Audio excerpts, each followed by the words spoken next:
Hello! I'm so excited for today because we're talking to my cousin. We's talking to my cousin. Hopefully, she'll pop in soon. But let me tell you guys this. When I first thought about talking with my cousin and saying, we're going to Mommy Matters, the only thing that really popped up to my head was we're going to talk about her home birth experience. There she is. Hi, boo. Hi, boo. Hey, girl. I'm looking at the comments. Hey. All right. So I just have to, okay, introduce yourself. Introduce yourself, and then I got a little story to share. Go ahead. Oh, hey. Hey, y'all. My name is Tamika. First time mom. Yeah, I don't know what to say. She's a nurse. She's a I'm, nurse. She's yeah, up. yeah, there you go. Oh my gosh. Hey, hubby supporter. Look at that. Look at that. I don't know if he's gonna be able to talk or if he's listening because he's at work. And mine is on the deck, finishing the deck that we got to do before everything, right? See, see? I don't know if you hear the drilling in the back. But anywho, so before we even get into this conversation, I just have a story to tell you guys. So Tamika, my cousin, I'm Mhm. talking to you. There we go. When was it? When I think it was 2020. Yeah, 2020 when Tamika was here at the house and we were in the backyard before we had like the deck set up in the backyard and we are around the fireplace. And what did she said to me? Oh no, we were talking about we neither of us had children. We were talking about children, and just like I was like, I'm not ready yet. Whatever. Mhm. I want to have a home birth, and my husband was like, no way, you're not having any home birth. Like you got to have it in the hospital Mhm. because if anything happens, we're there. Like he was all about no, it ain't happening. Mhm. And then Tamika talked about having a home birth as well. And Tamika's like, yeah, I'm going to do it. I'm trying to get these comments off of my screen. There we go. I don't know what I just did. As he says, no way. He's like, but Mhm. it's natural. Like if you think about it, years ago, that's what they did. There was no hospital you're going in to have birth. Literally, and it wasn't ago. It was not that long ago. No, it was not long ago. And now, fast forwarding, I know, like, I give kudos to Tamika because what my pain was like when I gave birth, I don't know if I could do a home birth. It was painful, and I think that's one thing when we're like, "Oh my gosh, you're good." I'm like, "No, I'm not." Like, I went to do acupuncture, and I didn't go back because I'm like, "Listen, I do not do pain." Well, you But did it. and honestly, the pain's so bad you don't even No, like it. It just takes over. it literally takes over. Like Adrian said to me, like I was pale because I was sitting in the bathtub trying to say, okay, is this real contractions? Is it not contraction? Like, those Hmm. who know my story, you've heard me talk about. I didn't know. Like I thought the baby was just moving. It was painful, but the baby was moving because I felt my stomach and the stomach was moving. But anyways, my question to you, Tamika, and y'all call her Mika throughout this because Tamika is just too long for me to say. Oh yeah. But what made you, even though like we know, like we've had a conversation, but for everybody else, what made you decide to choose to have a home birth? Um. Damn. Honestly, I couldn't really tell you. It was because well, not everybody knows, but I had really bad period cramps growing up, like on the floor, throwing up, not moving, Mm? falling. And I would always hear people saying, "Oh, childbirth is 10 times worse." And I was like, "Yeah, okay, so who's doing this? Not me." Um, and I've always said, "Listen, the minute my water breaks, I want an epidural. I'm in the hospital. I don't care if I'm 1 centimeter dilated. I want that epidural. You guys got to figure it out." And I was doing my bridging. Um, because I'm an RPN getting my RN, and we were doing this maternity course. And I remember this was 2019, Mm-hmm. Mm-hmm. 20, I'm going to say. And I remember I was in the class, and it was the first day, and the teacher goes, okay, I want, if you've had a birth or if you want to learn anything differently, like I just want to go around the room and I want you guys to share what you want to learn about births. Like, where do you plan on giving birth? Where have you given birth? Just so we hear the options. Mm-hmm. So I'm there and I hear this voice. Literally, it was this voice and it was like, water birth. And if I could have had a cameo of that day, you would have seen me say, excuse you? Because I had no knowledge about any type of birth other than hospital birth. And I'm like, I'm not saying water birth. Like, who wants to do a water birth? And the voice was just like, say water birth, say water birth. And she's like, Tamieka, and I'm like, water birth. And she's like, oh, that's different. And she's like, do you want to have a water birth? And I was like, no. And she's like, okay. And I was like, couldn't tell you why I said it, but let's learn. Literally from that moment, um, sparked my interest on different types of birth. Still wasn't into natural birth, home birth, because of how painful it is, and I cannot do pain. And then I started on like just a new journey, became vegetarian, just listening to my body a lot more. And then the idea from water birth turned into home birth, more because of COVID. Um, Also, for people who don't know, you can't really have a water birth in a hospital. You can labor in a birthing pool, but once it's time to push the baby out, you kind of have to come out either at a hospital or a birthing center. And I didn't want that. I wanted to be in the water. So that's another reason why I was just like, okay. Do you know why they don't do that in the hospital or birthing centers? Honestly, yeah, couldn't tell you. In a birthing center, you would think at least in a birthing center that they, at least in Canada, Mhm. they would allowed that. But anyways, go ahead, girl. Yeah. So that is kind of what fueled me to say, okay, maybe home birth. Then COVID hit, and I was like, yeah, I didn't want to be in the hospital setting. Something just wasn't, Mm-hmm. just didn't feel right. It was just giving me a no vibe. I was like, nah, this ain't it.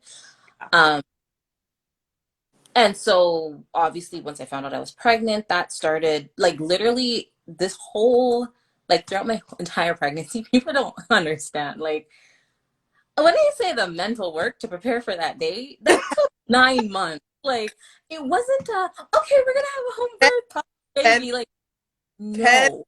girl, because My every day I did my meditation, I did my yoga, I did my research, and most of my research, um, real time research came from me on Instagram reading posts and DMing random women like, hey, how'd it go?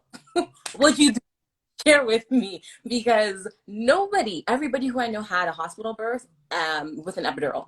And I was like, I don't have anybody in my life. I don't know anybody.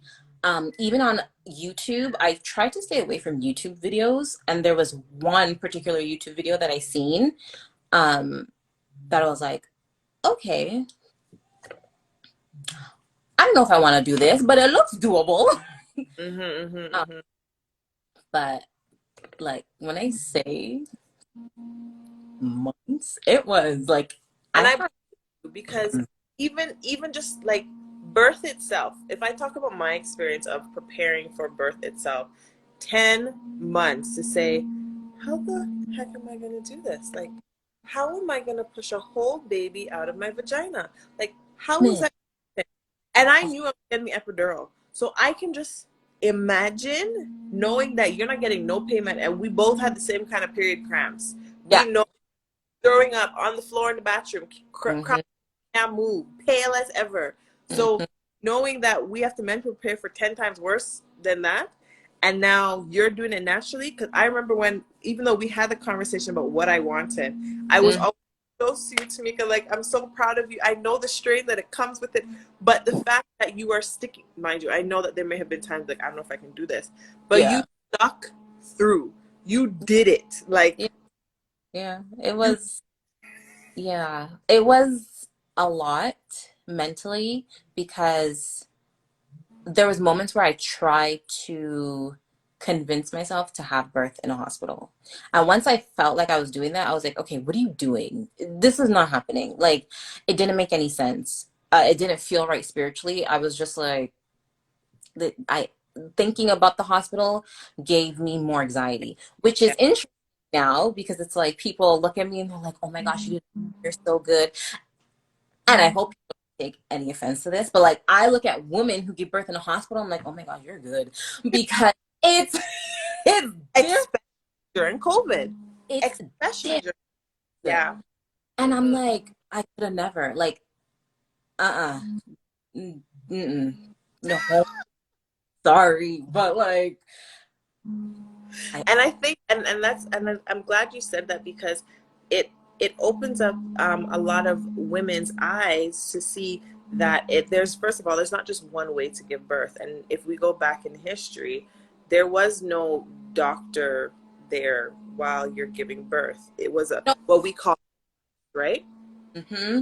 And right, what's interesting was hospital births. I actually did a little research, just a little bit. Hospital births didn't actually become a thing until 1930 or 40. Up until mm-hmm. it was mostly home births. And even when that happened, when they started to do the shift, it was actually like a white man who was like, hey, give birth in hospital. And everybody was just like, okay, let's do that.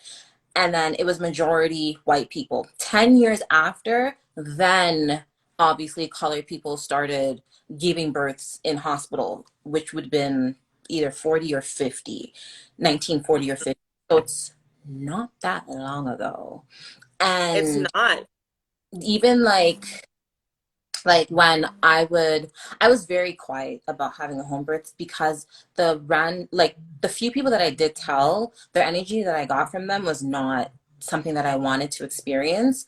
And even being pregnant, I'm just like, why are you saying this? Like, oh, hospital births are free. Like, yeah, I'm not poor. Like, I know that. Or, oh my gosh, what if something happens? And it's like, but you do know something can happen in the hospital too, Exactly. right? Like, And it's scenario, if something happens at home, you can always go over to the hospital. It's not that, yeah. thank you, which people don't know. One, midwives are free. So, and you can have a midwife and still give birth in a hospital.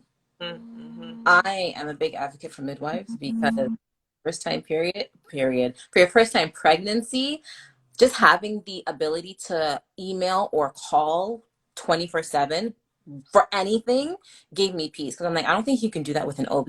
I think you see them. Yeah. And obviously, with my experience, I had a midwife and an OB because of our Mhm. experience.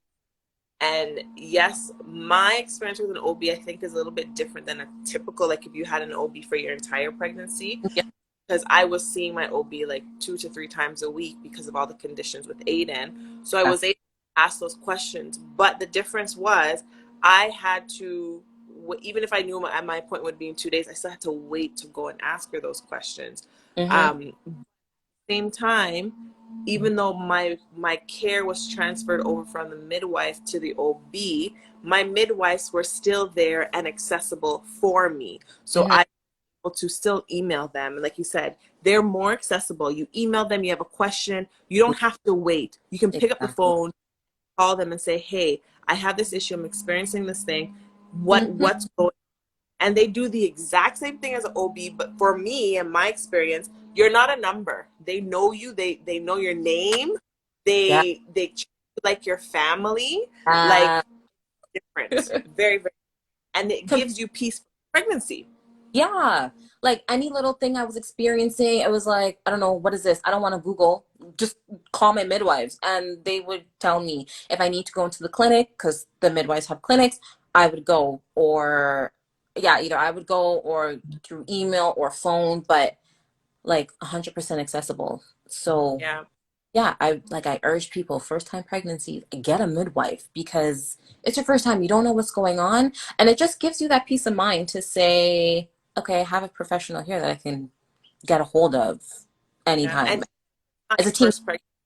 I think it's still good to see, your second, your third, your fourth, to just get that midwife because you'll actually see the difference. You'll Yeah. experience the difference, and you'll Oh, feel free. in Canada. Yeah. Yeah, in Canada for free. Hmm. All Mhm. right. So now, okay, you're mentally getting prepared for this home birth.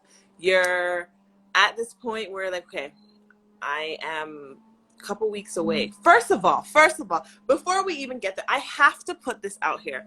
My cousin is like, she's just an amazing woman, and I give kudos to her all the time because she had an exam before this girl gave birth. Like, I mean, and we had a conversation because Zanny actually came on her due date. On Wasn't on, her. She Yep. came on her due date, Yeah. which is rare.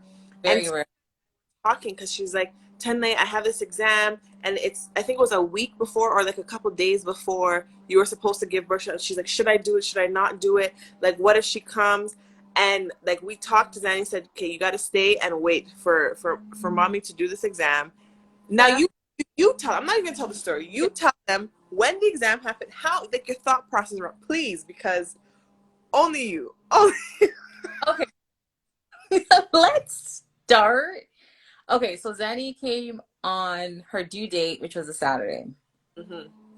The day after my anniversary, so that child is definitely my godchild. We Yeah. we hey, Y'all click. She listened to you. She said, okay, Auntie's wait, so we waiting. yeah. So what happened was my mucus plug came out on Wednesday. I remember I woke up and I was feeling cramps. It was like 6 o'clock and I was feeling cramps. And I started like panicking, to say the least, because I've heard like if you're experiencing cramps during pregnancy, that could be a sign of miscarriage, right? Like I know I was far along, but these things are going through my head. So I go in the bathroom and I'm like, oh my gosh, I think this is my mucus plug. I go in the room and I'm like, Lance, wake up, the baby's coming. And he wakes up and he's like, what? And I'm like, okay, so she's not coming, but like something's happening. So I called my midwife and I was like, I think my mucus plug came out. So I sent her a picture and she's like, yeah, just monitor it. And I'm like, I have an exam in 2 days. What do you mean monitor? Tell me today or not. So she's like, mucus plug coming out doesn't mean anything. Like it can come back. She can come tomorrow. She can come in a couple of days. She can come next week, 2 weeks. You just have to monitor. So I'm like, okay. So that day I was experiencing a little contractions, super, super mild, like what, once every hour, like nothing major. Um, that morning I'm like not texting, I'm emailing my professor saying, okay, well, I think I'm in like the early stages of labor. I have an exam on Wednesday. I don't know, Friday. I don't know what's going on. Can I postpone? So I filled out this form to say I'm going to postpone it to the end of July. And I told you, I'm like, I didn't want to do that because it was a 3.5 hour exam. I don't know how it is going to be, being sleep deprived with the new mom, how she's going to be, if I'm going to be breastfeeding every, 2 hours. I was like, I don't want to deal with it. But I needed the option there because I didn't know what was going on. So Thursday comes, same thing. Cramps are getting a little bit more intense, but like again, like compared to my period cramps, they were nothing. Yeah. So Friday comes and I'm like, well, it's exam day. Doing this.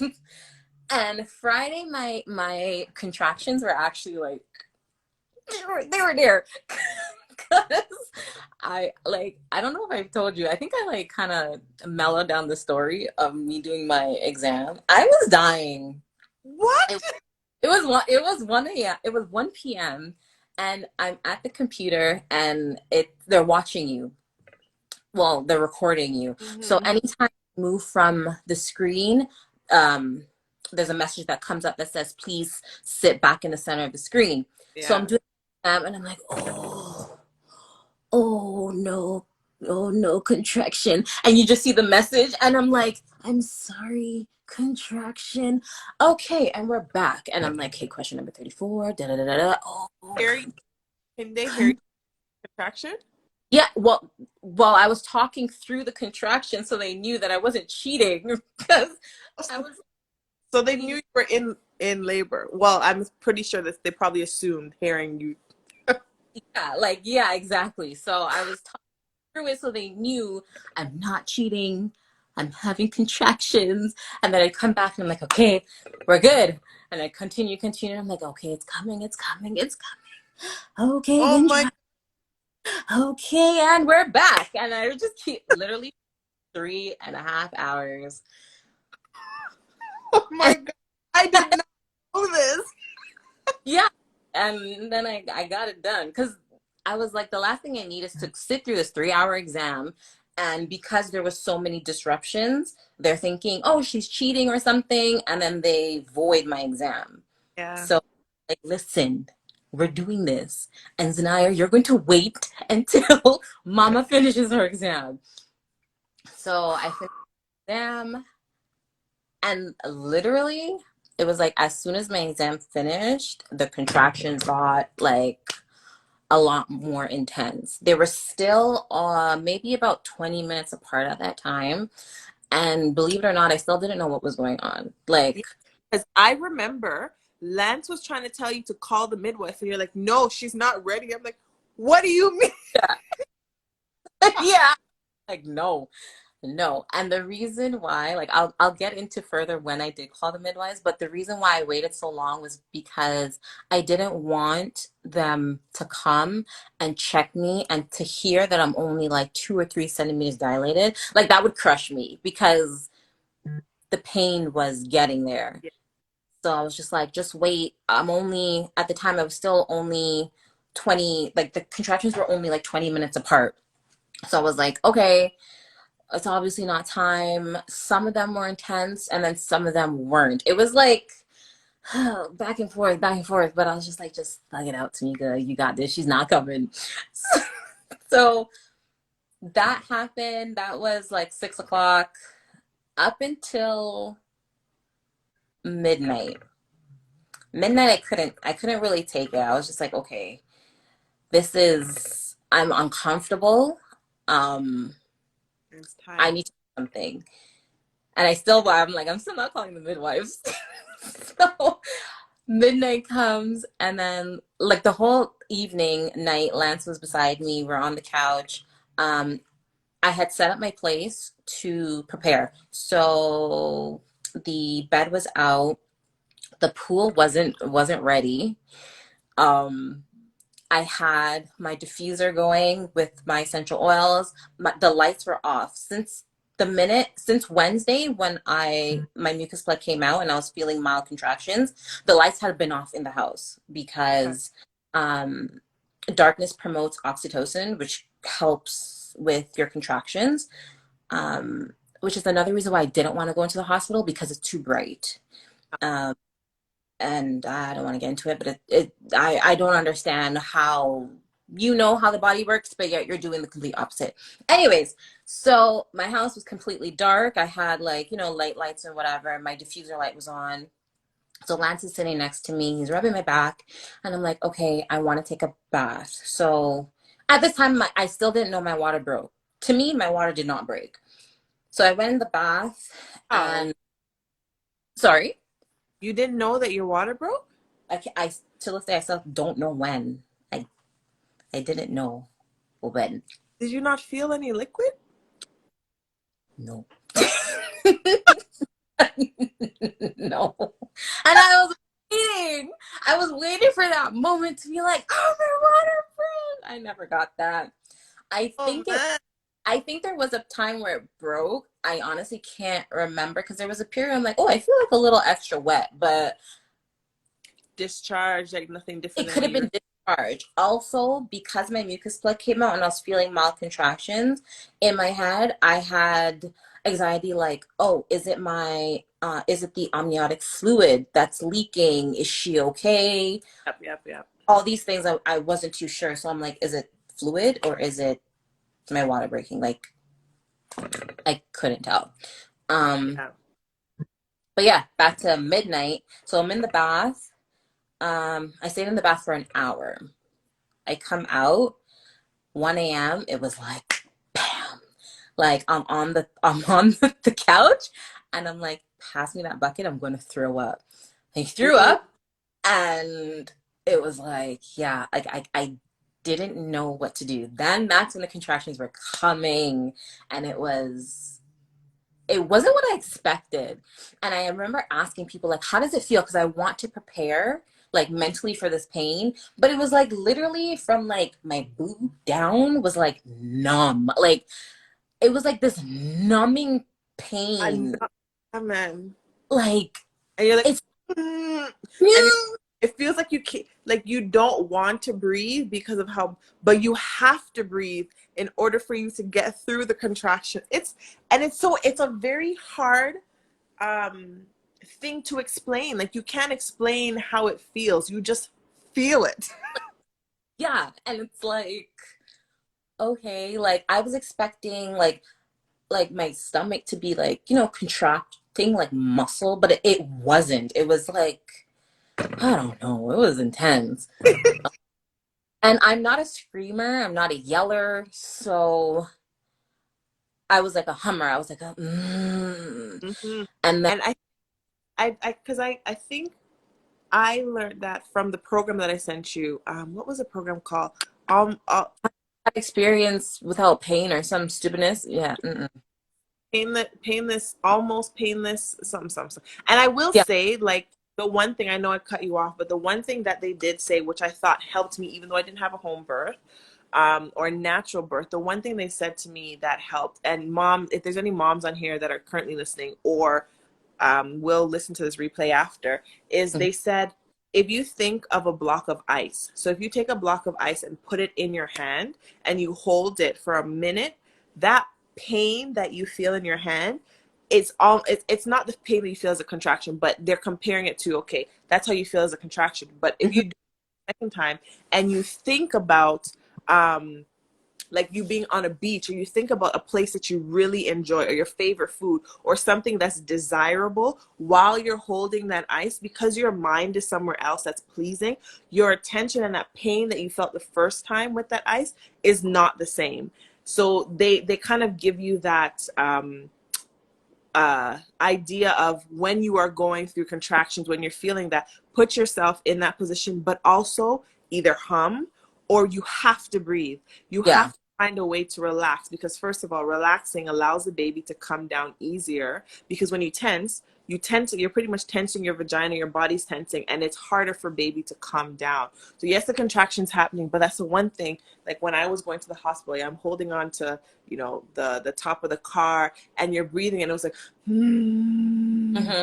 You sound terrible, but that alone, through that pain, you're breathing through that pain, you're relaxing your body, you're able to dilate faster, and the baby's coming down easier, because it's instant for us to be like, you want Yeah. to, I don't want that only can cause damage to your body, to the baby, all of that. that. So things to remember for any future moms on here, um, that want to help through the pain and getting baby out quicker. Anywho, go ahead, girl. One thing that I focused on was just her coming out. Honestly, it was like I was envisioning her coming down the canal. Like I was just like, okay. Every time I felt a contraction, I was like, okay, she's one step here, she's one step closer, she's one step closer, and that is what helped me to know, okay, we're on the right step. Also, I think my girl Mercedes is here. I don't know. Hey, but she like I didn't tell her this, but like throughout my contractions, I kept hearing her tell me, "Your body's gonna do what it's supposed to do." Mm. She, one of the, she was that one like, she was like that cherry on top during the last. I'm doubling back here. During my last 2 weeks, I was very anxious, and I was like, "Yeah, I don't know about this." And I remember I had a conversation with her. And for some reason, her just saying your body's going to do what it's supposed to do helped me. Like, it was like, you're right. It's going to do what it's supposed to do. There's nothing I can do to stop it. There's nothing anybody can do to stop it. So just let it flow. Yeah. Yeah. So that is what I was focusing on. Um, and around like after I came out, after I threw up and the contractions were getting a little bit more intense, I asked Lance to give me a pillow, and I was not screaming, but I was yelling into the pillow, like, oh, like I was being a little bit more vocal, and Yeah. that vibration was magical. Like that helped. Every time I had a contraction, it was like, oh, and it was like, okay. The for some Feels reason, more vocal helped. Yeah, because tensing up hurts. Your contractions are worse than you breathing out and trying your best to get your body to relax. Like you'll be very surprised Yeah. how breathing and yelling or making some type of noise through your mouth instead of Yeah. tensing can help you through that pain. Like it may not, like when you talk about it, yes, it makes sense, but when you're in that moment, it's hard for you to remember. But Yeah. if you constantly have that person to remind you or do something, it works, man. It Yeah. works. It does. So again, this was 1 o'clock, 2 o'clock, and I'm still like, don't call the midwives. And Lance is like, okay, your contractions are like 10 minutes apart, 7 minutes apart, 5 minutes apart. And I'm like, not yet, not yet. And in my head, the reason why I kept saying not yet was, again, I didn't want them to come and tell me, oh, you're only 3 centimeters dilated. Yeah. Or, um, and also because I didn't, believe it or not, I still didn't think she was coming. I thought the pain was going to get worse.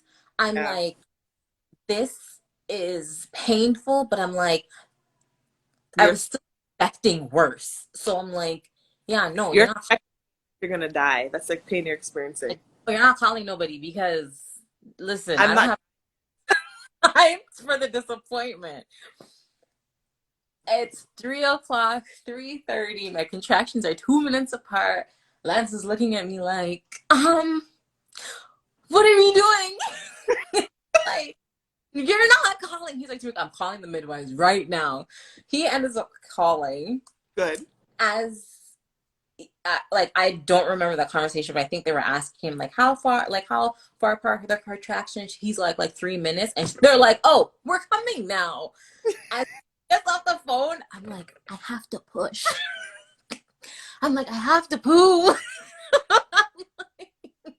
I'm like, I feel like I have to use the bathroom. He's like, okay, like he had no idea what But was that going. yeah, yeah. Oh, okay. So she's like, coming, coming, cool. So It's like I it's not we should have called her a long time ago. literally, but again, I didn't know that feeling like you had to push meant like it was kind of time. I'm Yeah. still in my like, oh, I'm only like 3 centimeters dilated. In my head, I'm still like, I'm only like I have so long to go.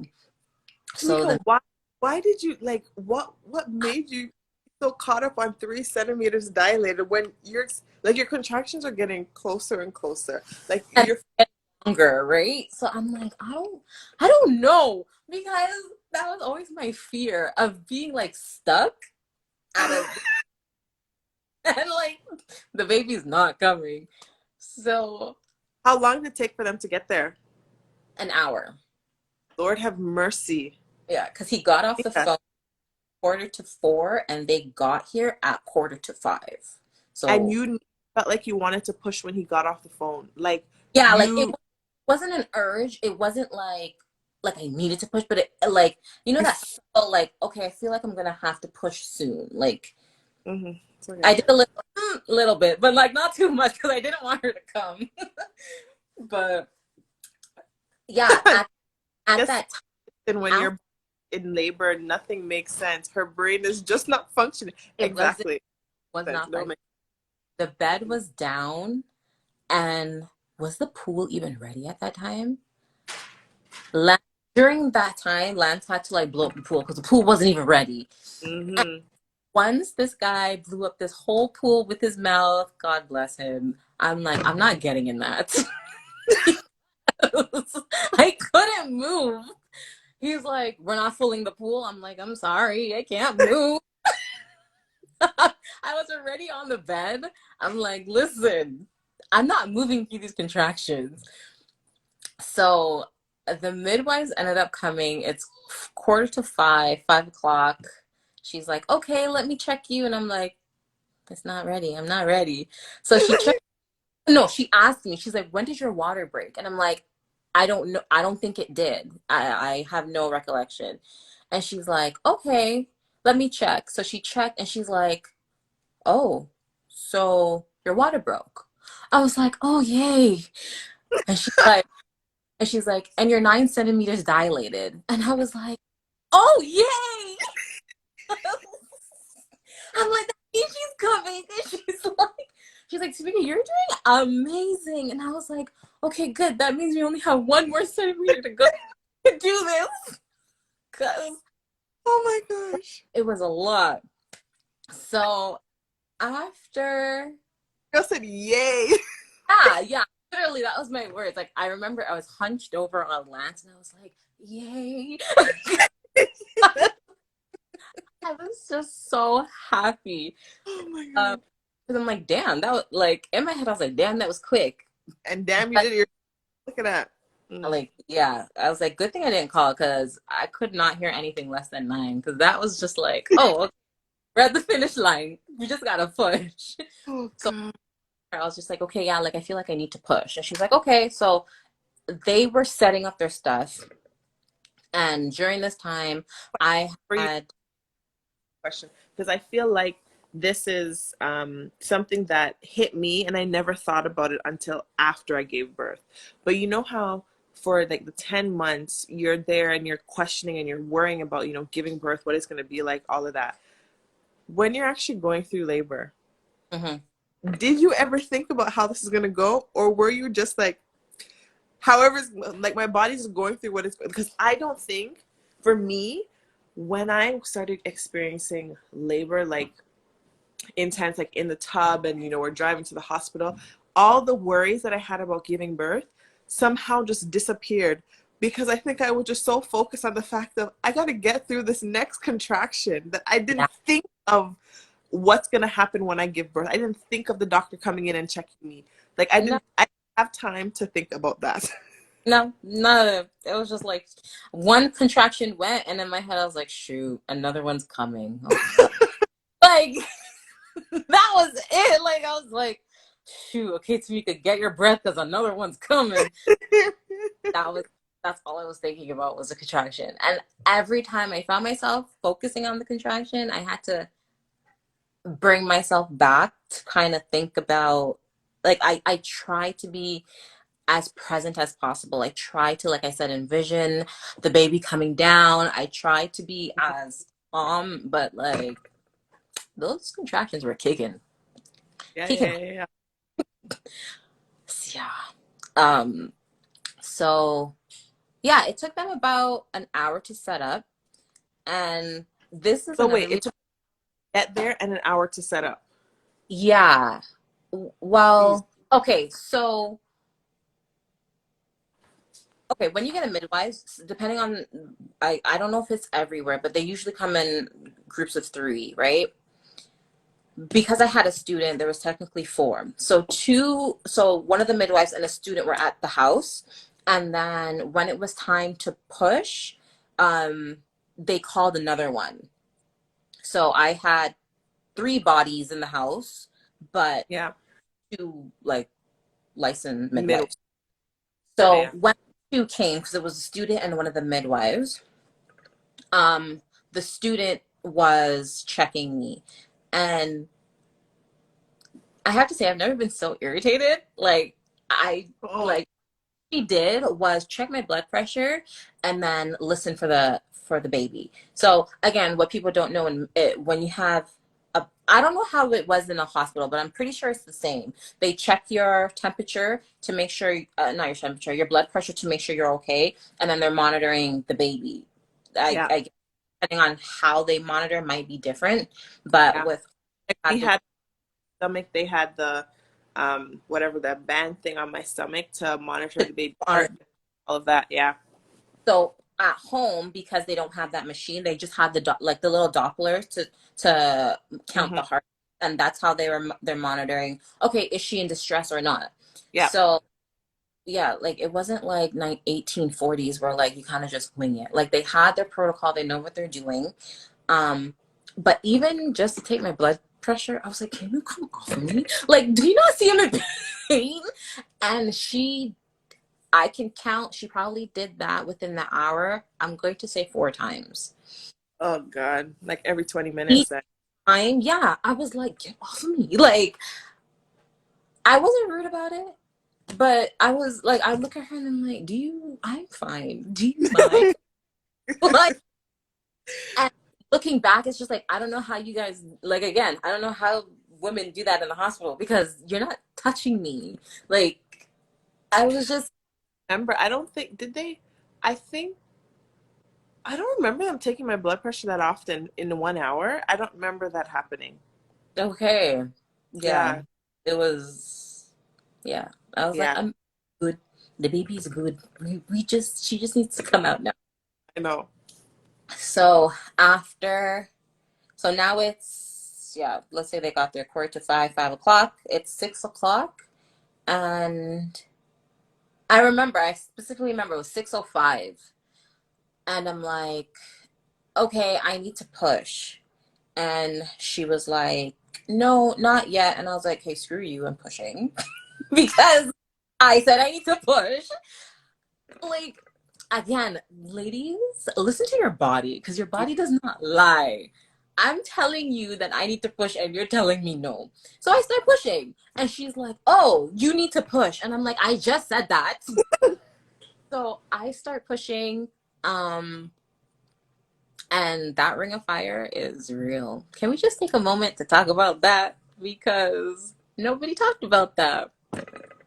Nobody, whether you have an epidural or you do not have an epidural, because if you have an epidural, like they shut it off once it's time for start pushing. So you actually feel your contractions, because so you know when you're contracting, you push when you're having a contraction, right?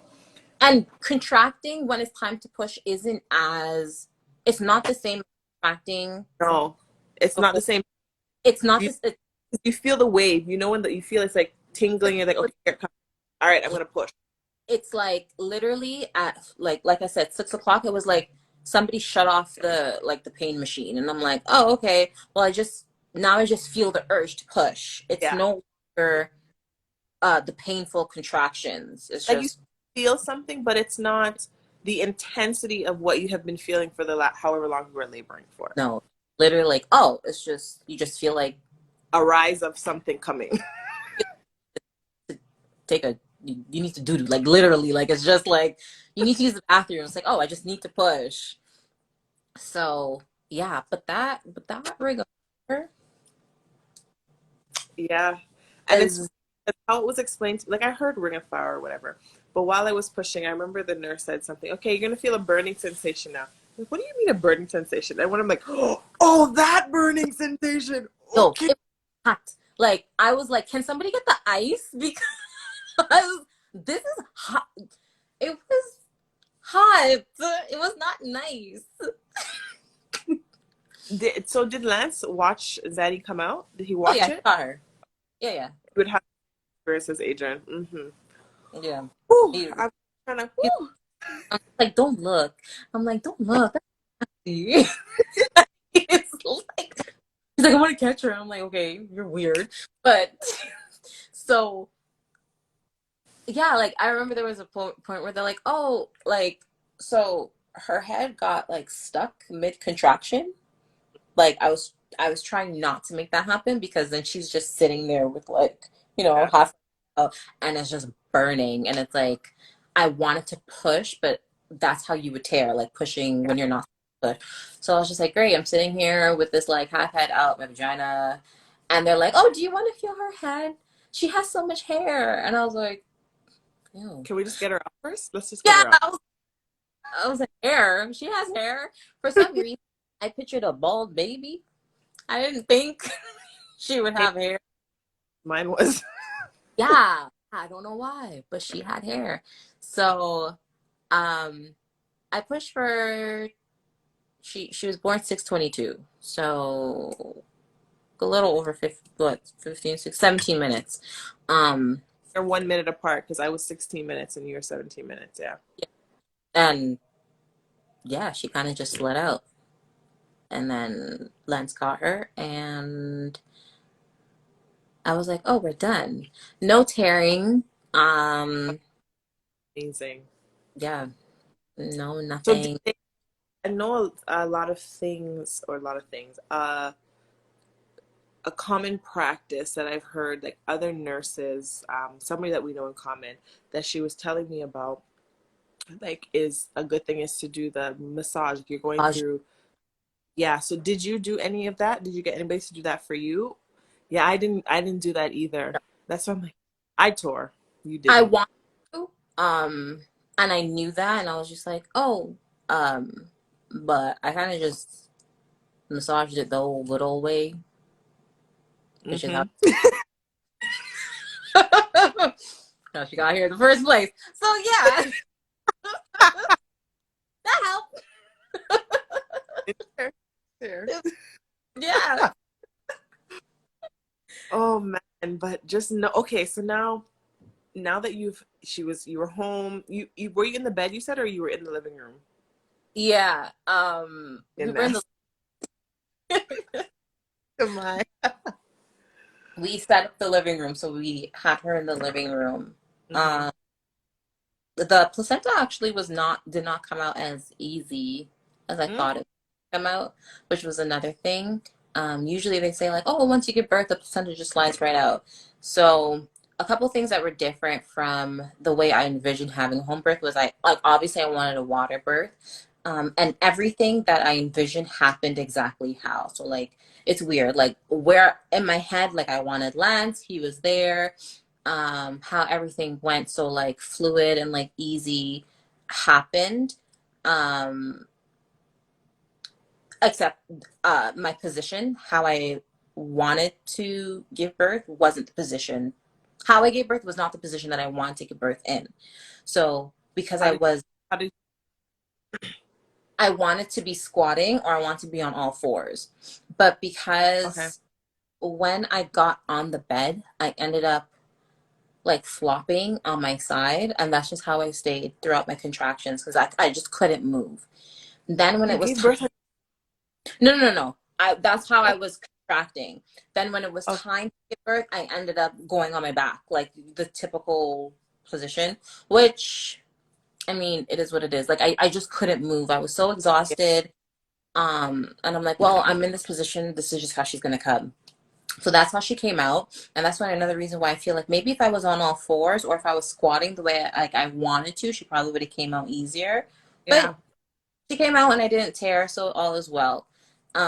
And then, but for my placenta, I had to get up and like use like gravity because my placenta wasn't coming. Oh wow. Yeah, you need to move. So I ended up like getting up and squatting, and until then, like yeah, that took a little work for it to come out.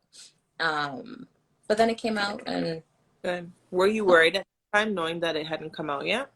yes, because when she checked, she was like, there's it's still kind of attached. Um, and like I said, we were kind of having a little How do they check that? Is it the pushing on the stomach, or do they go inside? go inside. What? You just gave birth? Yeah, yeah, What? exactly. I don't So know if they went yeah, inside. They could have gone inside for me too, and I just don't remember because there was just so much going on. Who knows? But yeah, felt like pressure, a lot of pressure, but more just pressure. And then like yeah, I sat up. I was squatting and then it came out. Um And yeah, the aftermath, it was the same thing that happened at a hospital. They put her on me. We did skin to skin. And then they started latching her right away. Okay. Well, after Lance caught her, he cut the umbilical cord. They gave her to me. We did skin to skin, and then we were trying to latch. Um, and then I feel like after that they just left. Like it was really quick. You know what Like it is? It's like I think, like, because you were waiting up for that time for her to be born. Now that she's here, I just feel like, especially like when Aiden came, everything after Aiden was just fast. Like I feel like as soon as I gave birth, I moved into the room, and then I moved into the room, and then it was morning. Like I'm yeah, sure a lot longer than that, but yeah, it it feels like was. thing went by so much faster than typically It it did. probably actually did not go by so fast. Well, yeah, because they left at 8:30. I remember after we were latching and everything, um, down like it was just like I said, it was just me, Lance. I made it a point to them like I only wanted him. Like I didn't want like my mom or my sister or anybody else. I'm just like I just wanted to be us two. It was like a extremely intimate moment that I'm like I just want to see him. Yeah. Um, and obviously the midwives.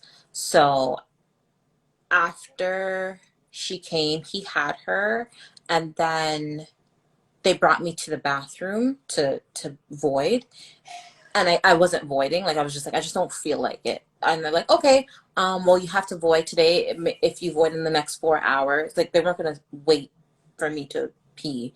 Everything was fine. My blood pressure was fine. She was fine. She was born 6 6 15. She was born 6 pounds 15 ounces. Um, People are like, I uh, thought you said she was born. Anyway, yeah, go ahead. at 6'22", 6 pounds 15 ounces. So she was fine. Everything was good. And they're like, yeah, if you void in the next 4 hours, like call us, let us know. They left, and then the three of us went to sleep. So hold on. They needed you, and when you say void, you mean poo, right? No, no, pee. They didn't need to Pee. pee. So they needed you to pee within the 4 hours. I know for me it was much longer than. Aiden was born at what time? 1:56. But we all know I had some peeing issues, so that's a Mm. whole different. But oh my gosh, like, did you pee within that 4 hours? Yeah, yeah, yeah. Was it hard for you to pee, or it just came naturally? It came naturally, but I was scared because I'm like, oh, it's gonna burn, it's gonna burn. It burned. It did burn, but after that, it was fine. I was just like, Yeah. okay. Um, but there was some options, so I'm gonna double back into the whole birth when they came. So I didn't say this, but when the midwives came and they checked me, and they're like, okay, they asked me if my water broke, and I'm like, I don't know. Yeah. Um, when she checked, like I was wearing like a liner, it looked like there was some meconium, which means like the they thought that she had passed her first stool Right. inside, which is not good. Mm. So because I was at home, I already planned out. I'm like, this hospital's closer. Prior to that, again, sorry guys, I'm going like backwards, but prior to that incident, a week before, the midwives, they come and they do not a home inspection, but they come and they tell, like, they ask you questions like how you guys feel, and then that was our opportunity to ask any questions. They told us, like, obviously if there's anything that they feel is going wrong, they're going to call the ambulance, we're going to go to the hospital, and they're obviously trained to say they're not going to wait until it's last minute. So when going back forward now, when she thought that there was poo, like the baby had already passed her first stool, they when they do that, the baby needs to come out instantly because she could aspirate and then they can have a lung infection and all this problems. So she wasn't too sure. Because she wasn't sure, um, And again, her heart rate was fine. It wasn't elevated. There was no distress. I was fine. They're like, we'll wait until she comes out. We'll check her. If at that time she did pass her first poo inside, then we have to go to the hospital. And I'm like, okay, that's fine. When she came out, she didn't. It was It's my fine. plan clear. Yeah. So wanted to share that information because I think a lot of people feel like, oh, if you have birth at home, it's at home and that's it. Like, it's like, no, there are protocols. There are also, although it was like a natural birth, there are things that the midwives can bring. So I wanted laughing gas. Because again, I'm like, I don't want to deal with this pain. If I have to deal with pain, at least let me laugh. So but again, because the pain was so bad, I forgot to ask, so they didn't bring it. So I was just like, okay. And they also have, I think it's called a tensor machine, a tensing machine. What's Okay, let me do my best to explain this because I thought this was a little not nice. interesting? Yeah. Hmm. So it's a machine that they put nodes on certain parts of your body, specifically your back, and it generates electrical shock. Now, what's that supposed to do is, yes, see, look at my fellow nurse. Thank you, Kamai, TENS machine. So the idea Like of that, my machine. basically, so the idea of that is that the brain cannot process multiple pain, like Ah, pain. So what it's supposed to do is when you're having a contraction, they're supposed to like shock you, and then you're it's like a little shock, and then you are gonna focus on the shock instead of the contractions, which oh, sounds like cruel because like who wants to be shocked? who wants to feel more pain than they're already feeling? This Thank is you. I was like, that doesn't make sense. concept So of it. I get it. I get that concept of it. Yeah. Wow. yeah, basically, Like, basically, oh my gosh. yeah. Like there's options. Um, I like I said, like I didn't go through any of that option. I had my oil mix that I was diffusing in the air that was calming to me. I had my music going on that was calming to me. I had my partner there that was calming to me. So, and then again, the pain just you're just in and out, in and out. So I think. So now you have Zanny, right? Mhm. Zanny, you guys fall asleep. When you wake up, 'cause I remember you called me right after, I think it was right after your first pee, right? Mhm. Did you feel like a mom? No, like do I still Did feel like sometimes I look at her and I'm like, you came out of my are you vagina. right? And You then I like okay, so yes, we all don't feel like a mom right away, and sometimes it takes us a while, right? Um, but you just had a home birth. Like, did that hit you to say, I just did like even now when you're talking about it, does it? girl, don't. She don't. No, Yeah, she still don't feel. no. But the fact that even now, when you're talking, even in okay, so that moment, so two-part question, that moment, did you feel like you had a home birth? Like days later, did you feel like that actually happened? And then today, Zanny will almost be one in a couple months. Yeah. Do you feel like you had a home birth? Like when you put it into perspective, or do you feel Now like okay, so in that moment, no. It was really surreal. It was like, yo, a couple hours ago you're in my stomach and now you're here. Like it was like, how did that happen? Like it was like I did that. Like right there in that on that bed. You just popped out. So it didn't feel like it. Now, um, I feel the more I talk about it is the more I'm like not you proud, did? but like I'm like, oh, I'm really courageous for doing that. A lot of Mm. with a few people. well, not a few, but like the people who I did tell, like, oh, I had a home birth, you know, they use words like, oh my gosh, you're so strong. Oh my gosh, you must be able to handle pain. And it's like, no, no, I can't handle pain. I actually really have a really distaste for the word strong, because that's not what I would use. Because I'm like, I'm not strong. Like, definitely proud. I'm definitely proud that I stuck it through because that was a long 10 months of mental preparation. Yeah. Like, there was not a day that went by that I did not meditate, that I did not do my my research. I'm going to use quotes because it wasn't like real research, but it was more trying to find women who I can talk to, like real personal experiences. I would Um, research because research also well, includes like yes, you're online for your statistics, but through those statistics, it's still talking to women, right? yeah, So exactly. So that's good. yeah, it was a lot of quiet. I was very quiet about what I was going to do. I wasn't vocal because, like I said, the few people that I did express it to made me feel like I was crazy. Like, oh, why would you do that? Oh, there's hospitals. Oh my gosh, you know, the pain is so bad. Like, nothing was positive. So during my pregnancy, I made sure, like, when people would ask, oh, what hospital are you giving birth in? I'd just be like, oh, I don't know.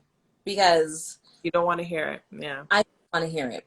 Um, so yeah, it was just definitely just like again a lot of every day I ask myself, okay, so are you doing this? Okay, so we're doing this. It's We like are, the preparation for 10 months to say, even, and then when you're in the moment, it's like, we're here. I can't do anything. We're already here. So, exactly. how Lance feel about a home birth? Like, did you guys Oh, talk about yeah, obviously that's what all he of wanted. Yeah, he was 1,000% on board, which made it 1,000% that much better. Um, I think having your partner on board with you, it was just one thing I didn't have to think about. It was a stress. It was like he was there. He was doing the exercises with me.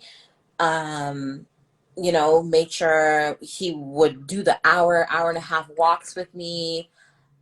He was there, like, and that's what he wanted to. And we both, you know, meditated on it. We both envisioned it, like, so do you his reasoning why he want because obviously we know yours as you talked about it.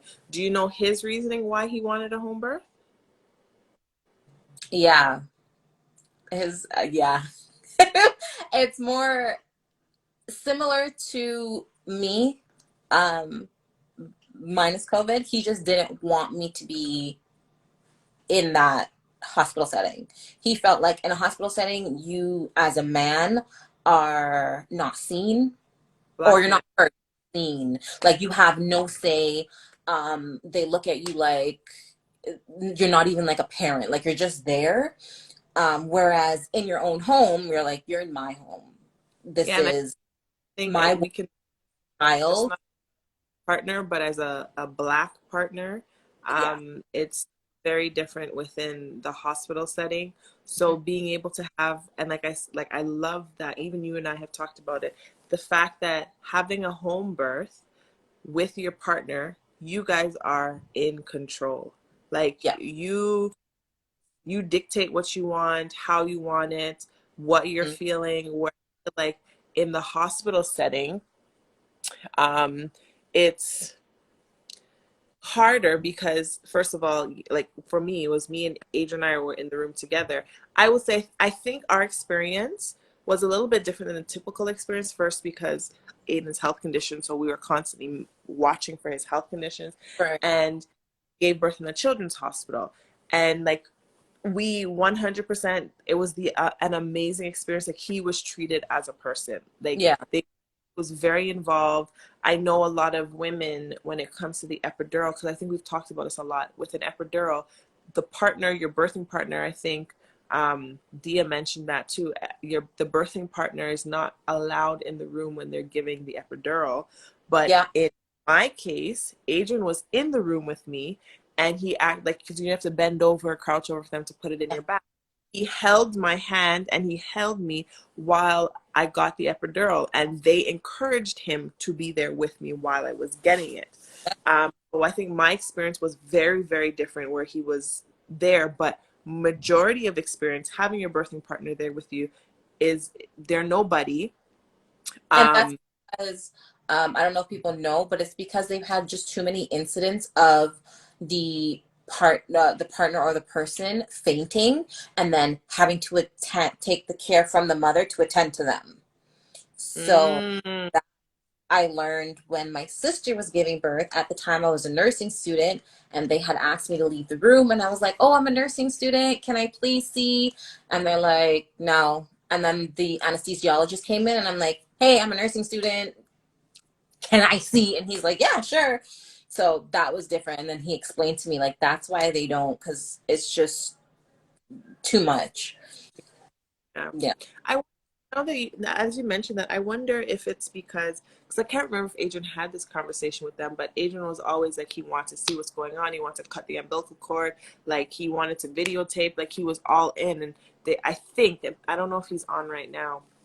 I think he may be upstairs somewhere, but I think for him, because he was asking all these questions and he really just wanted to be there. And I think they may have asked him, "Are you squeamish? Are you okay?" And he's like, "Nah, like I have little brothers and sisters, and I was there for their birth. Like it's no different for me." So I don't know. Like I can't speak for sure, but Hmm. everybody's experience is different, and just like no, I know you may feel uncomfortable when people say this to you, but I admire you and I love you because you are uh what's the word I'm looking for? Like encouragement for me. I don't know if I'll do a home birth. I don't know.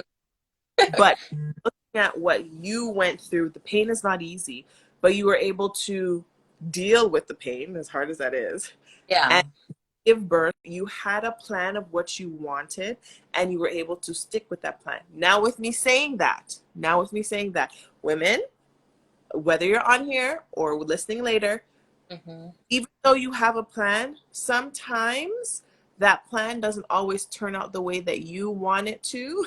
It doesn't always turn out the way that you want it to, and you Hmm. have to let go of it, right? Yeah. Because I know some women, you go in and you want to have a vaginal birth and something happens, the stress of the baby, you end up having a C-section, all of that, right? There's things that happen, but I think it's also important that you have a plan, you know what you want, but you don't hold tight to that in case something else happens. Because I think when you hold tight to this is exactly what's going to happen, I go in, I'm going to give a vaginal birth, but the doctor says to you, but the baby's in distress, and you're holding on to that. I think that will cause more damage to you and baby if you hold on to just that alone and not understand that, okay, there's certain circumstances where you may have to do something else that you don't desire, but concentrating that you're going to be healthy and baby's going to be healthy. Yep. That's all. But listen, the fact that like I love you, and I tell you this all the time, like I love you for the fact of choosing to have a home, despite that we both had a conversation, and I was like, yeah, I'm gonna do it, I'm gonna have a home birth. That's how I turned out. Hello? That's No. um but you stuck through what you wanted. You Hmm. got exactly what you wanted. It may not have gone planned in terms of your Like placenta what? coming out, right? But Yeah, overall had an it, amazing experience that you can it was. hold on to. Danny said, Danny, you were born right there in that corner right there, son. Right there. Right? You're Exactly. where you were born. Yes, I Exactly.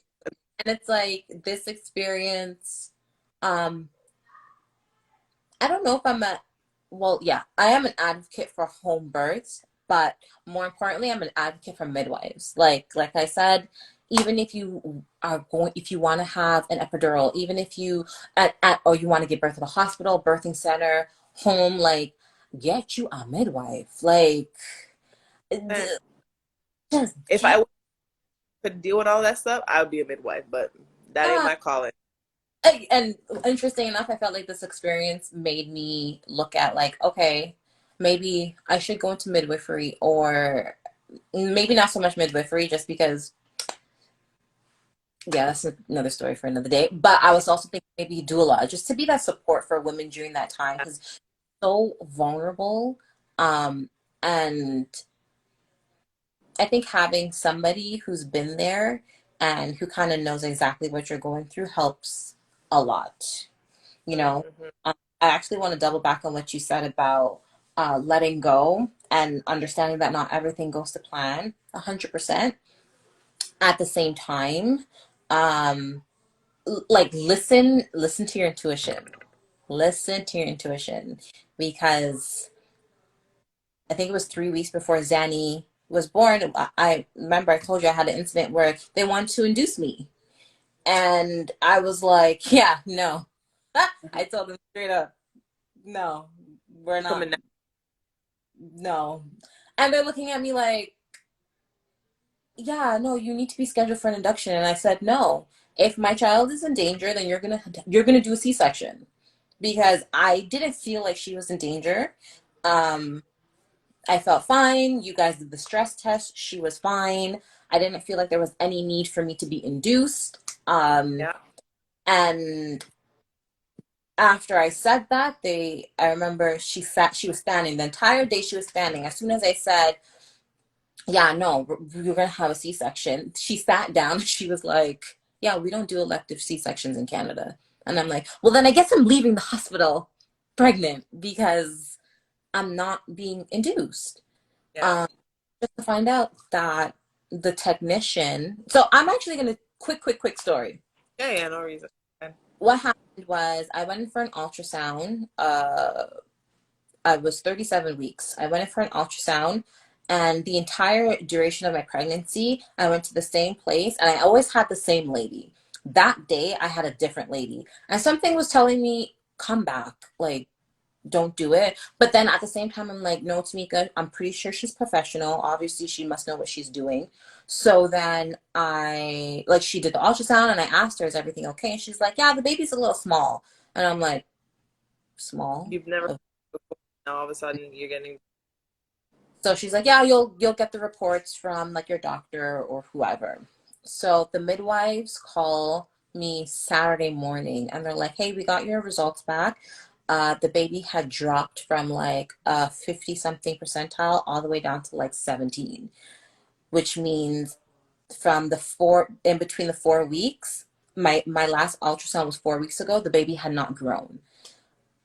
So she's like, you need to come into the hospital. We're going to do a stress test and just see if everything's okay. So that Saturday, and because it's during COVID, Lance couldn't come up with me. So it was just me by myself in the room. I did the stress test. Um, and baby was fine. She was moving. She was responding. The midwife sends off the results to the OB. The OB comes back and says, yeah, we're going to schedule a C-section, not C-section. We're going to schedule you to be induced on Monday or Tuesday because that's when she's in the hospital. I said, Nope. what? She's like, yeah, probably Monday or Tuesday, Sunday or Monday.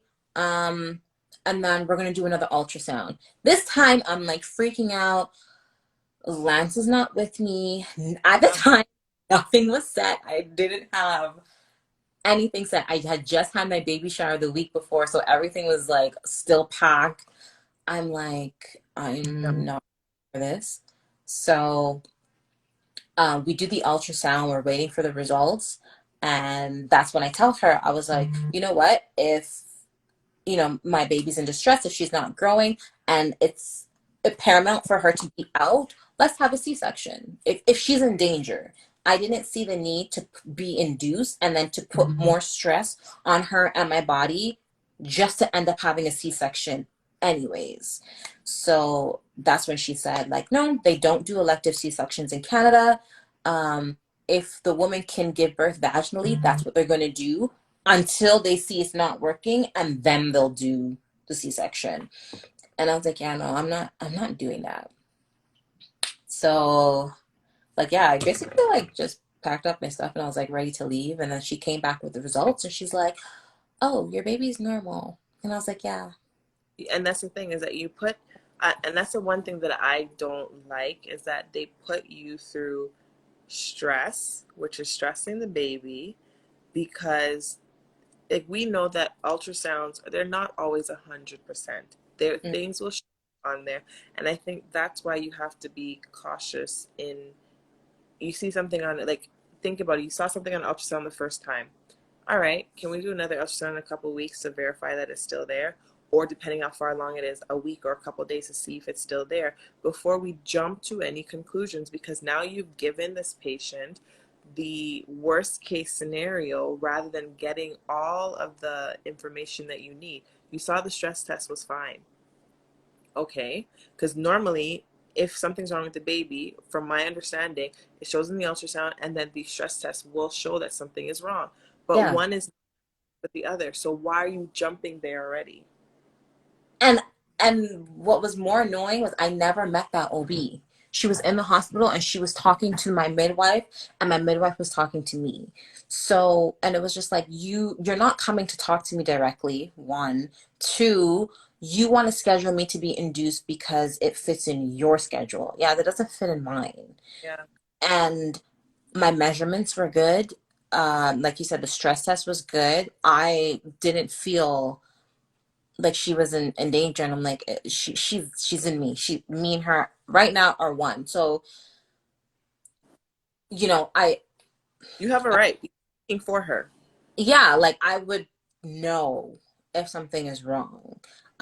Whether or not people want to look at it this way or believe, but I strongly believe that, a mother and a child, you guys should, like that mother intuition, like you have another soul in you. You would feel if something is wrong.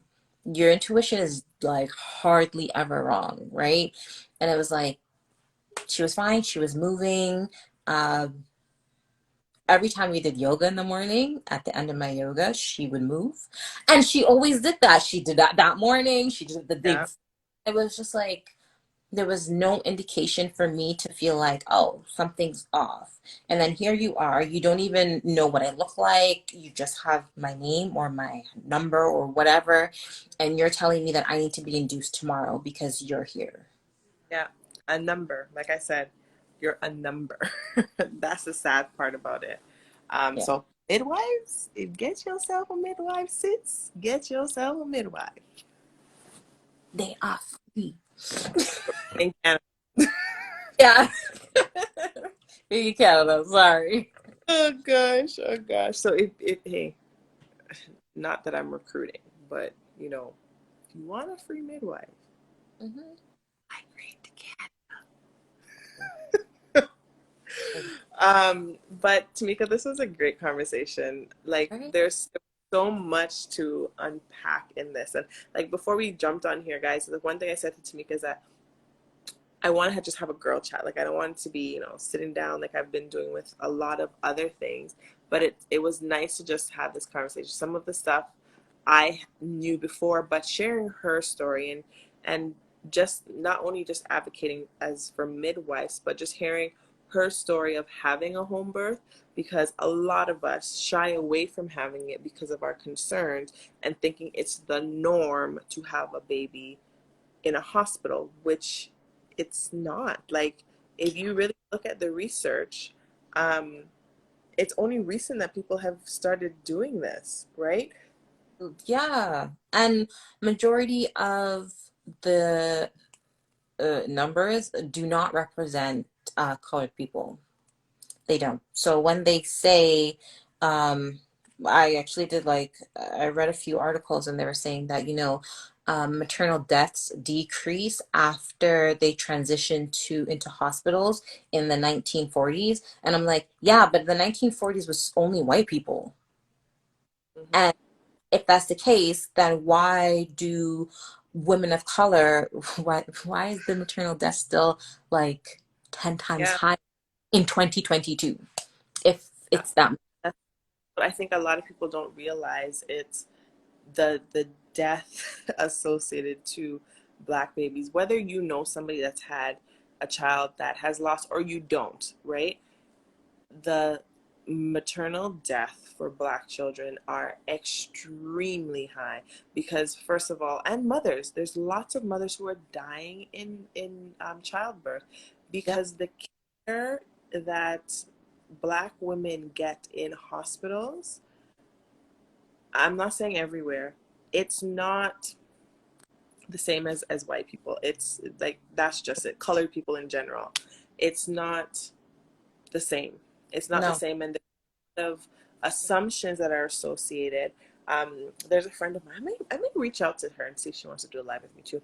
But there's a lot of stereotypes when it comes to Black women. Whether like if you're not wearing a ring, they say, okay, you're not married, so they assume that you're a single mother, and then you get a certain type of treatment. But if they find out that you're married and your spouse is there or your partner is there, then they treat you a little bit like there's so much things that are associated to Black, or just like whether you're Black, you're brown, whatever it is, associated to you giving birth. And it's sad. It's sad that you hear about it a lot in the States, but it Hmm. happens in Canada too. It happens in Canada too. You need to Um, speak, you need to speak up and advocate for yourself. Uh, exactly. we had the midwife come to our house. I had wrote down maybe like 25 questions, and some of them were tough. I had a midwife of three white ladies, and I sat with her and I said, "So, as a Black woman, what are you gonna do for me?" And I asked her the tough questions, and Lance was there, and me and Lance, Lance shared his fears of why he doesn't want to go into the hospitals because of how they do treat Black women. And she was taken aback. And after a conversation, not in a bad way, but she answered her questions, and The you know, best that you could. the best that she could. And I even asked questions like, okay, so how many like home births have you had? How many of them were colored women? Did you see a difference? Do you have any biases? Like, when I say we asked tough questions, like, we did not hold back, because at the end of the day, I needed it for my safety, but also, like I said, like, Lance was very, very vocal on, yeah, he doesn't want nothing to happen. Like, and that was his fear of going into the hospital and me not coming out. Um, Again, that's why we said, at least at home, we have that control. And our conversation went so well that she, after she left, she called me and she's like, "Do you mind if I share this conversation with my kids? Because sometimes we forget, you Yeah, know, we put on this blanket like, oh, you treat everybody the same, but not everybody has that same experience." And she shared it with her kids, and she shared it with the entire clinic. And I remember I got this like email, just for them like expressing their gratitude for us to bring that attention, to not be scared to share that, because yeah, sometimes they do need to be reminded, you yeah. know, we It's have like we're genuinely scared of yeah, going.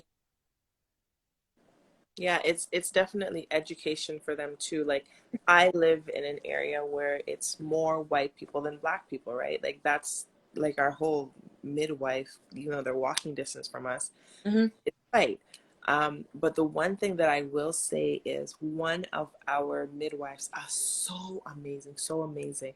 There was a lot of times where she referenced, like, when it came to our health, and it was never, we never took it as being offensive because it's healthcare, right?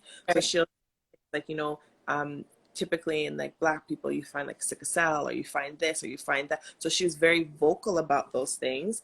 And she would ask us questions, or she'd be like, okay, with a Black baby, this is what happens.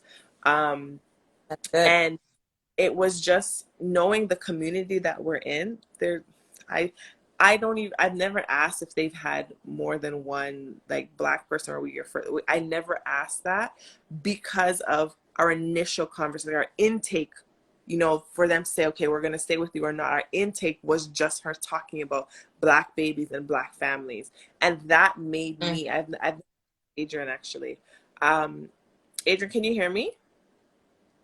No, probably can't hear me. Um, but I've never asked him how he felt about the whole, you know, the initial conversations about her talking about Black families and all of Mm. that. So I think it is important, and you have to know your rights as a Black woman if you are a Black woman, Indian, Yeah. Filipino. We all have different experiences, but Yeah. You have, as hard as it is to accept it or understand it, because yes, we all have a desire for us to all be treated equally.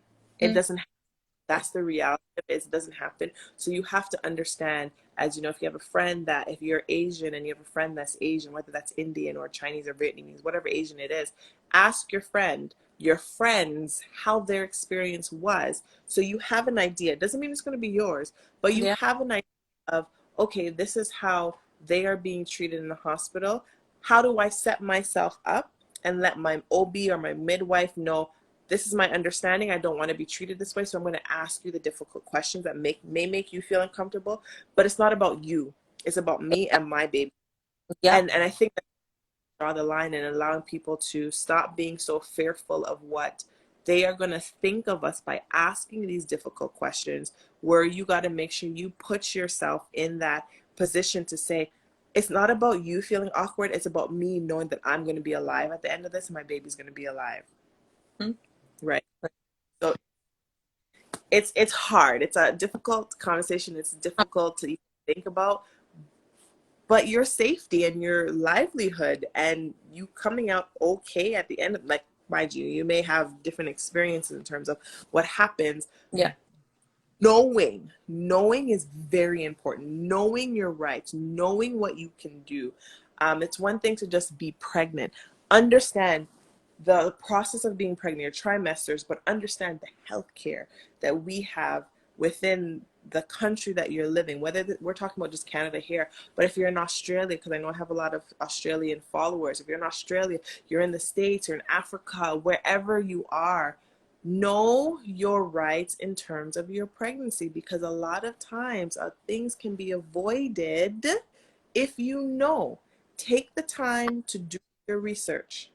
Do your research of that too, because even down to one of the ladies that I DM'd on Instagram, she had a home birth, and she shared with me that she was from she was in California, and she shared with me after 41 weeks they don't do home births in California, and that was something that didn't even cross my mind, that like, hey, after 40 weeks, what happens to me in Canada? Like, when do they do inductions?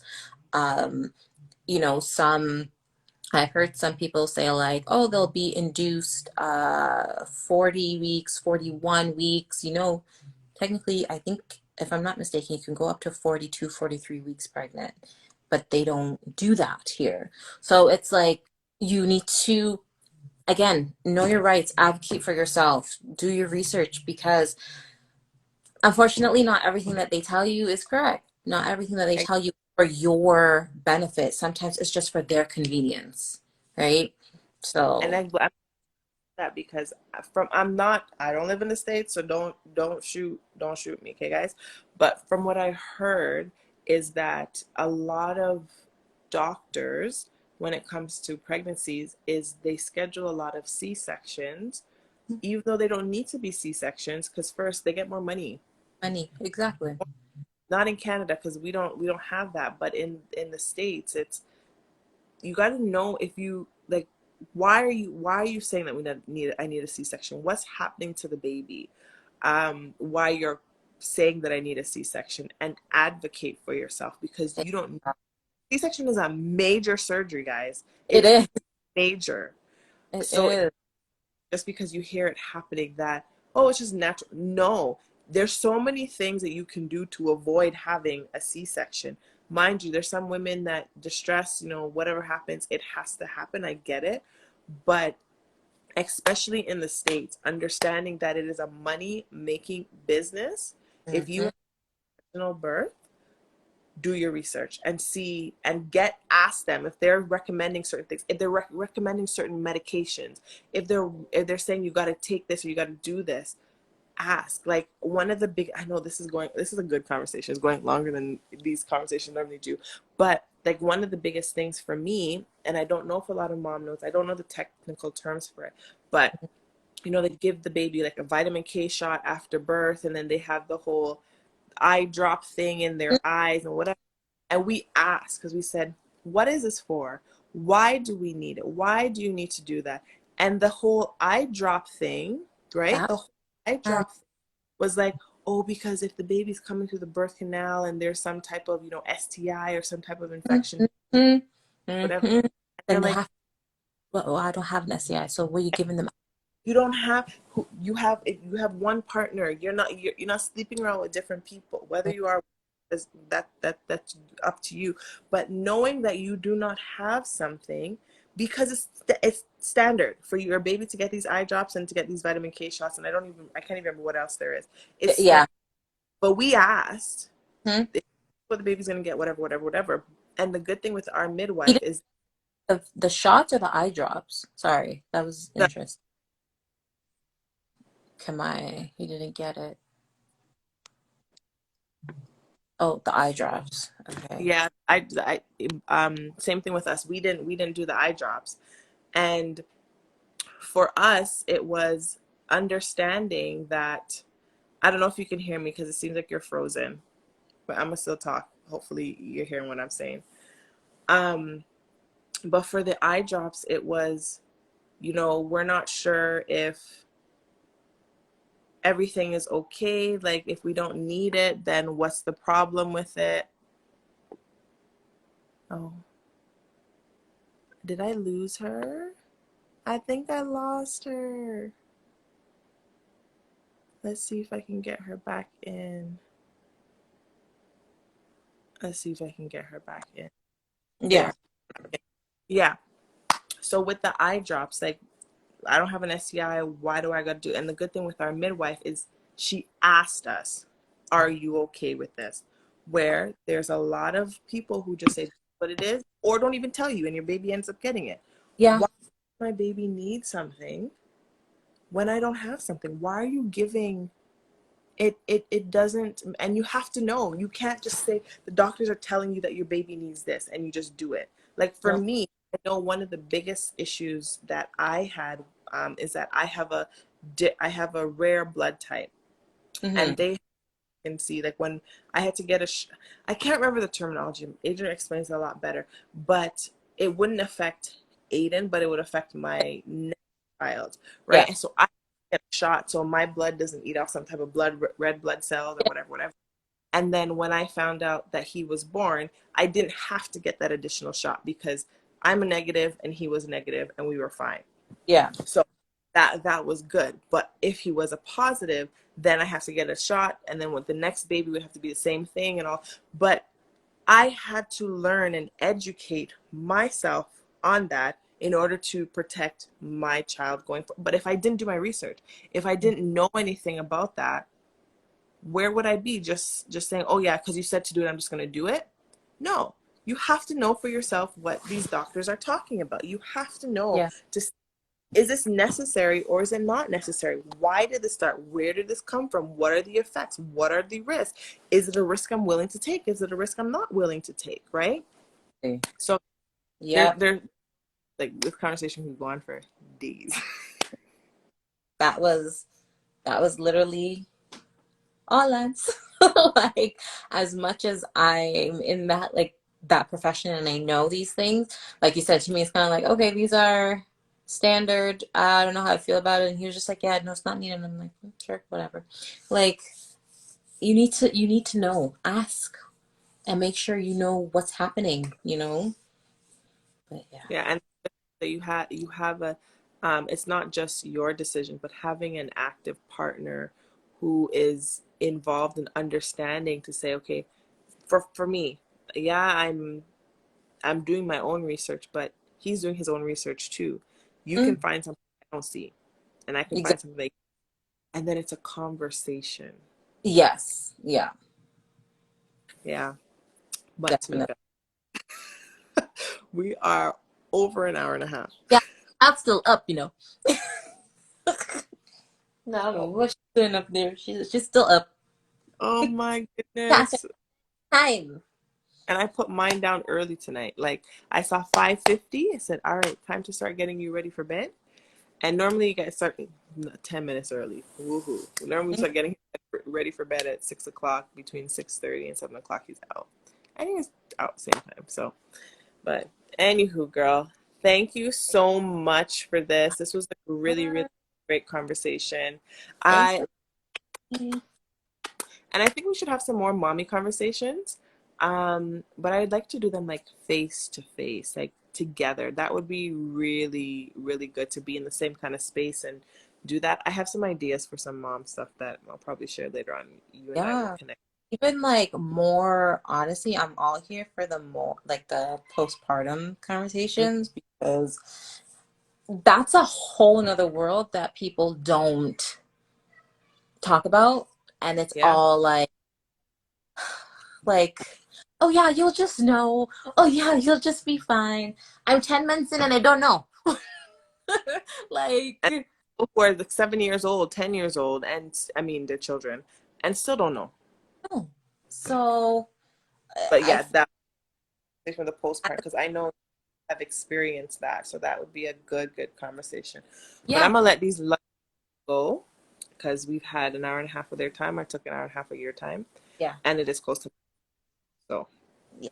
thank you for joining me on home birth conversation that turned into a whole different stuff. But Thank you for this, having me. yes, thank you, thank you. Did you get your T-shirt yet? Did it No, come? no. Okay, so hopefully it'll be there soon.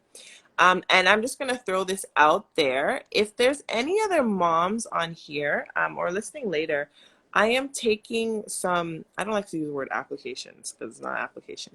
But if you have a mom story, whether it's a birthing story, just like postpartum, your kids are like 15 years old and you want to talk about your motherhood journey, some stuff that you made, whatever it is in regards to motherhood, because I've lately I've been talking a lot about birth and like Mhm. miscarriage, that kind of stuff, but going further into motherhood, outside of just birth.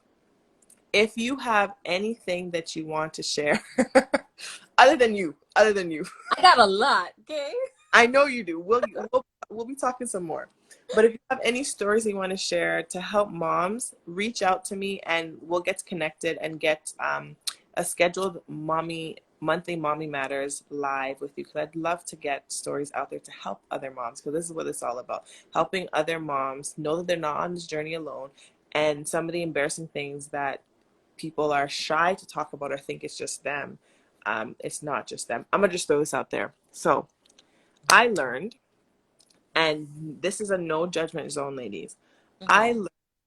learned more recently, because those who don't know, I help a lot of moms with breastfeeding, and there was a conversation that came up within my breastfeeding group, of like breastfeeding counselors. We have a group and we talk about questions and stuff. And one mom said, first this, and there's a lot of people who judge first, not understanding it's a hormonal thing, that she's experiencing with a client where the client is breastfeeding and she feels sexual urges. Mhm. And there was a lot of, oh, get the baby away, call child services because the mother's going to start molesting the baby, like all of these things. And first of all, the mother is struggling to understand what's happening to her, because she's like, I'm breastfeeding, I'm experiencing all these stuff, like what's wrong with me, Mhm. what's going on. Not one time does mother say she wants to touch her child. That's not what happened.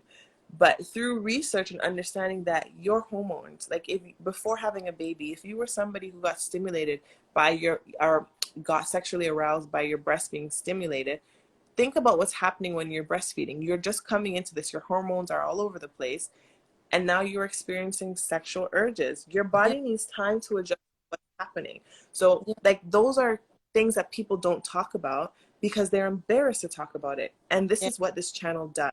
This is what I'm all about, talking about those embarrassing things that happen that you don't want to talk about because you think it's embarrassing. You think it's just you. So I'm throwing that out there. As raw as that is, those are the That, kind of things that I love to talk about. yeah, that is a good one. So anywho, I just had to throw that out there. So there's nothing that's too embarrassing, nothing, no judgment zone, nothing. So if you have Yeah. a story you want to share, we'll connect. And you will see future stuff from Tamieka and I. Maybe next year, because this year is too much, Like, but Tamieka and I will be want to do a natural birth, or if not, get a midwife. Just get one. at one. All right, boo. Have a good night. Have a good night, ladies. Right.